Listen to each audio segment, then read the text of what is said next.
2절의 말씀은 우리에게 익숙한 구절입니다. 예수님의 사역 초기에 나사렛 회당에 들어가셔서 본문을 읽고 이것이 오늘 응하였다라고 하신 그런 유명한 말씀입니다. 1절에 보시면 주 여호와의 영이 내게 내리셨다. 여호와께서 내게 기름을 부으셨다라고 합니다. 구약시대에 하나님의 영이 임하고 기름 부음을 받는 사람은 특별한 사명을 받은 사람이었습니다. 그러나 예수님에게 이 말씀이 성취된다는 것은 단순히 구약시대만을 염두에 두는 것이 아닙니다. 오랫동안 하나님께서 자신의 백성과 열방의 구원을 위해 계획하셨던 이 메시아에 대한 예언인 것입니다. 예수님께서 사람들 앞에 드러나셨을 때에 요한에게 먼저 세례를 받으셨습니다. 성령이 비둘기같이 임하자 하나님의 음성이 들렸습니다. 그분은 성령으로 충만하셔서 광야에서 사탄의 시험을 이기셨습니다. 천국 복음을 증거하시며 억눌리고 갇힌 자들을 풀어주기 시작하셨습니다. 우리 본문 1절, 2절 말씀을 함께 읽어보겠습니다. 주 여호와의 영이 내게 내리셨으니 이는 여호와께서 내게 기름을 부으사 가난한 자에게 아름다운 소식을 전하게 하려 하심이라. 나를 보내사 마음이 상한 자를 고치며 포로된 자에게 자유를, 갇힌 자에게 노임을 선포하며 여호와의 은혜의 해와 우리 하나님의 보복의 날을 선포하여 모든 슬픈 자를 위로하되.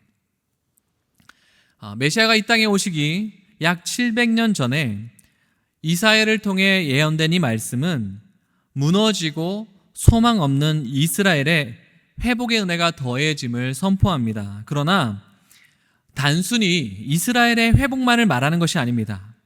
유대민족, 혈통적 이스라엘의 회복에 국한되지 않습니다. 예수님의 오심은 전 인류의 복된 소식입니다. 가난한 자, 마음이 상한 자, 포로된 모든 죄의 종인 우리 모두에게 선포되는 복입니다. 물론 여기서 구약의 이스라엘의 회복을 완전히 무시해도 좋다는 말은 아닙니다. 분명 메시아는 아브라함의 자손으로부터 오시기로 했습니다. 하나님의 택한 백성 이스라엘이 하나님의 긍휼하심을 입어 분명히 회복됩니다. 뿐만 아니라 이스라엘을 괴롭혔던 이방 나라들은 이제는 이스라엘을 섬기게 된다고 합니다. 그러나 무엇보다 중요한 사실은 이방인들이 이스라엘과 함께 메시아로 인해서 그들도 복음을 누리게 된다는 사실입니다. 예수님께서 이 말씀을 하시면서 자신을 배척하는 유대인들을 향해 설명하십니다. 엘리야 시대에 수많은 과부가 있었지만 엘리야는 오직 시돈 땅에 있는 사렙다의 한 과부에게만 보냄을 받았다라는 말입니다.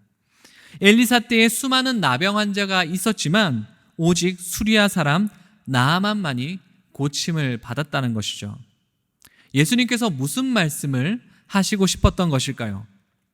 아브라함의 혈통을 이어받았으니 안심하라는 그런 말씀을 하시고 싶었던 것일까요?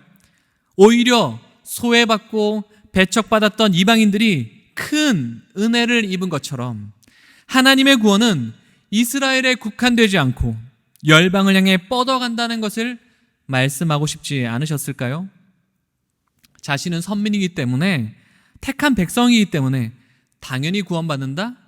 제발 그런 사고에서 벗어나라고 말씀하고 있는 것이 아닐까요? 실제로 우리 모두는 영적으로 가난할 뿐만 아니라 완전히 죽은 존재였습니다. 마음이 상하고 찢기고 어디에서도 자유로울 수 없는 그런 사람이었습니다. 하나님은 예수 그리스도를 통해서 이스라엘과 이방인의 구원을 선포하십니다. 하나님의 궁극적인 계획은 이스라엘에만 머물러 있지 않습니다. 아브라함을 부르실 때에 그에게 하셨던 언약, 너로 말미암아 땅의 모든 족속이 축복을 받을 것이다. 이 복이 아브라함과 그의 자손을 통해 온 열방으로 뻗어져 나간다라는 것입니다. 메시아가 이스라엘의 회복만을 위해서 이 땅에 오셨다면 십자가의 죽음, 하나님을 향한 예수님의 완벽한 순종은 사실 우리에게 아무런 의미도 없습니다. 더불어 우리가 기억해야 할 사실은 지금도 이 땅에 수많은 사람들이 가난과 마음의 상함, 포로의 신분에서 자유를 누리지 못하고 있다는 거죠.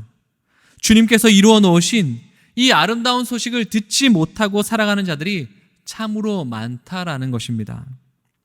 우리가 이 소식을 전해 주어야 합니다.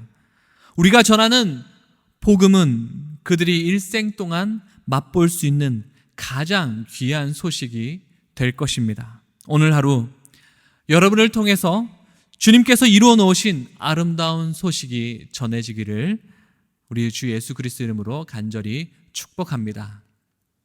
이 시간 말씀을 기억하시면서 함께 기도의 자리로 나아가도록 하겠습니다.